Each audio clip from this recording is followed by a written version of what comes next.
It was good. I mean, I think you guys had a little bit better understanding of where to go. I thought that was a lot cleaner. You guys had good had bouncing around. Tried to throw some a little bit more adversity at them. With continuous crowd noise throughout our team session. It's something it's upon us fast, and we got to maximize every day. It was a good day. I think you saw some improvement. We added we added to the installation in all phases. You're trying to really stress these guys mentally as well as you're just getting used to how we're going to practice. But I thought all in all it was a good day, and still just a long way to go to obviously where we want to be. But it's all about trying to improve throughout the process. How valuable have the two practices been just to get a chance to actually see the guys up close and personal and get a feel for them? Well, every action it makes a statement. So, some guys, they're still learning how to respond to good things and adversity. There's guys that we're trying to really teach the fundamental aspects of what we're trying to do. But on the same hand, we're putting a lot on their plate, mentally, so that they have to think and react. So it's been really good for the first 2 days, but it's hard to get a true sense, without having pads on. But good thing is we don't have to worry about that come Thursday. What have you guys been doing since the last practice? Just watching film of it? We get meetings. We have meetings on our off days. Obviously we had meetings this morning before we got started, and coaches are making sure that we're going through each individual drill. We'll send a lot of our information to the guys. Try to make their own cut-ups, make things if they have time on their own and they elect to watch it or come in and do anything, then they're able to do that. And so it's really a lot on their investment on what they want to do on their off time. But we're definitely maximizing all of the 20 hours that we get. Coach, we've seen a few guys in the secondary play both corner and safety. How does having that kind of versatility add to the overall strength of the group? I think it's something that you always prefer to have guys that can do both. It's one of those things you'll see some movement in a lot of positions that kind of work like that. Today we had a couple of guys on the offensive line that moved around into different spots. You want to be conceptually based on what we do, and when you have guys that have a very versatile skill set, it's obviously a positive. So that was good to see. Coach, I know it's only the second day. You mentioned offensive line. You worked with about 4 different groups during the course of practice. What are your thoughts without being in pads and what you've seen from that group? I don't know if you can ever tell about offensive line without being in pads, but it was the guys are working, and I can tell the movements. You can see where some guys have gained weight, some guys have lost weight. You see a group that's working to be more physical in the sense of just their overall movements and stepping with a purpose, and so. Those guys have a lot on their plate right now. With you're learning a new language. We've changed quite a few things on them and what they've done in the past. So it's been good. Given each of the 3 quarterbacks number of reps as you said you would, I guess what have you seen from them early in practice? It's been positive. You sit there and you put guys in different situations. I've got a chance to see some good decisions, and I've seen some really poor decisions, and so just trying to build off of those. I never want a quarterback to go out there afraid to make a mistake. But if they don't learn from it, then that's where the issue comes. And that's where I don't want to see repeated things that show up after a correction. And they've done a solid job, but once again, it is very early, and they have as much on their plate as anybody within this program. So I think they're doing a nice job with it. With a guy like Jashawn, I'm guessing you guys don't know yet whether or not he'll be available in the fall. How do you work with a guy like that? Do you prepare just like you? No, absolutely. We're gonna prepare with every person.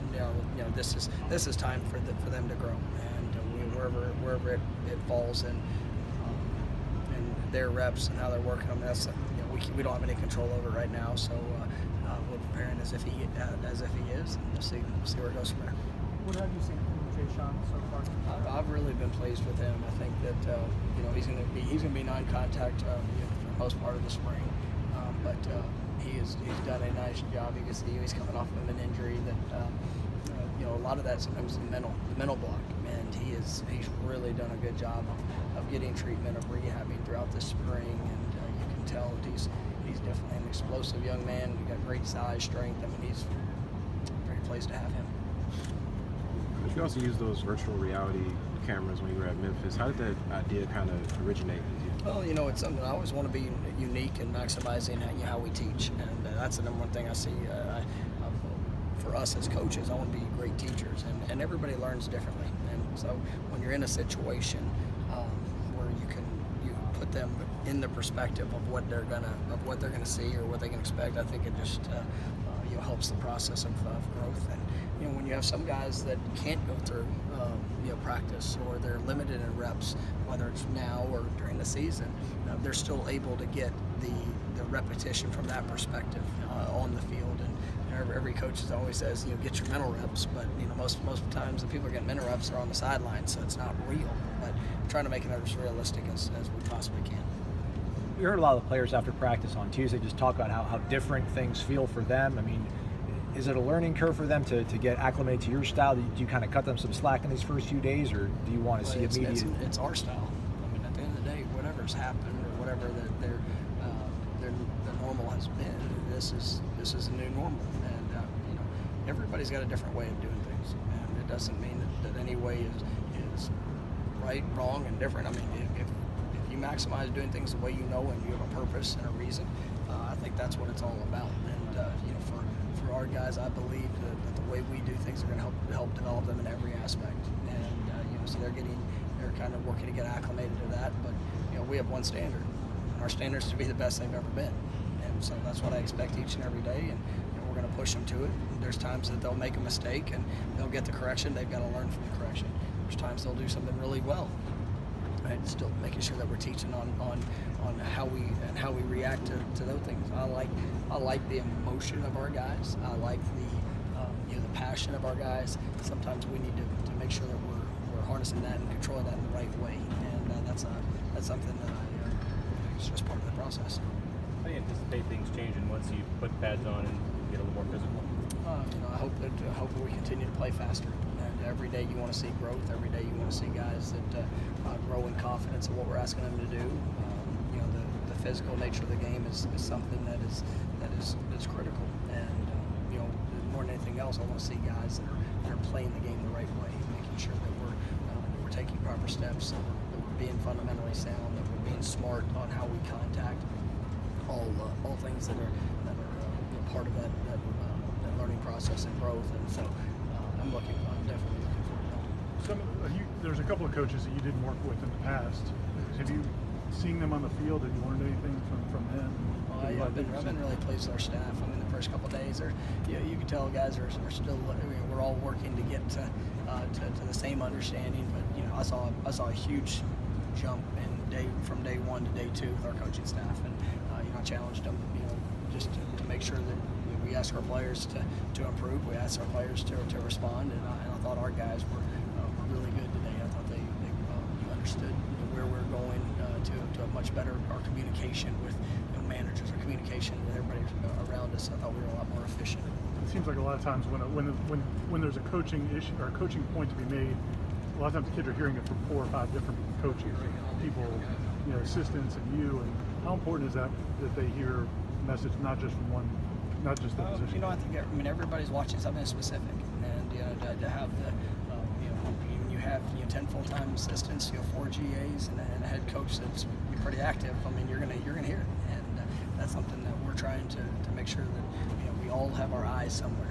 And I try to make sure that my eyes are overall. So when I see a teachable moment, I try to jump in on that. But you want the message has to be consistent, and so that's why I talk about coaching coaches, making sure that everybody's teaching the same way, and being able to grow from that. I think that's something that we will improve on, and we'll continue to get better, just like we're going to ask our players to. We got time for a couple more. I have nothing else to say. I've had enough of me. Thank you. Good night. Thank y'all.